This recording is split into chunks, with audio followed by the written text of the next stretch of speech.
Theresa May's cabinet will meet tomorrow to discuss its stance on negotiations with the bitter bloc. Although agreements were made on the fundamentals of Britain's exit from the bitter bloc in December, the EU is attempting to impose itself on the UK as Mrs May desperately seeks the independence the British public voted for.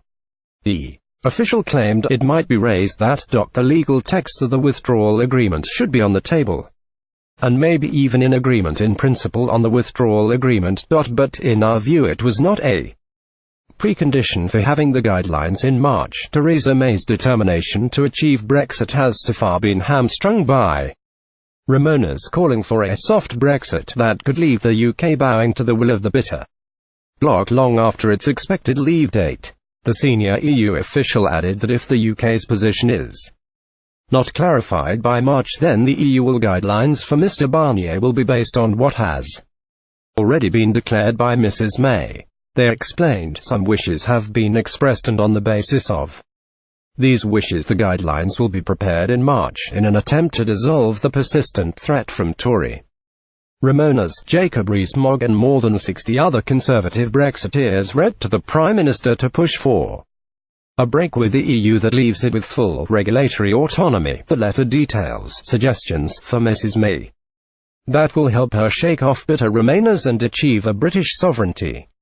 Ian Duncan Smith signed the letter along with 61 other MPs that support the proposal set out by Mrs May at her Lancaster House speech. The document reiterates the need to escape the EU customs union and single market to achieve full independence. Mrs May is also told in the letter that the UK must be free to start its own trade negotiations during the planned 2-year transition with the bitter bloc. The freedom to explore new deals could help bolster trade and would be a significant blow to Brussels that has so far been insistent that the UK wait until after the transition to bolster its trading relationships.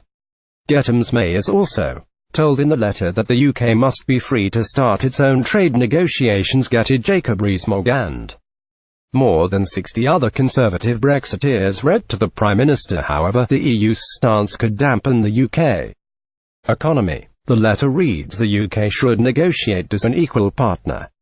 Ministers may not want to be able to accept the EU's timing and mandates as fixed, and should be able to set out alternative terms, including, for example, building an agreement based on our World Trade Organization membership instead. Theresa May's cabinet will meet tomorrow to discuss its stance on negotiations with the bitter bloc.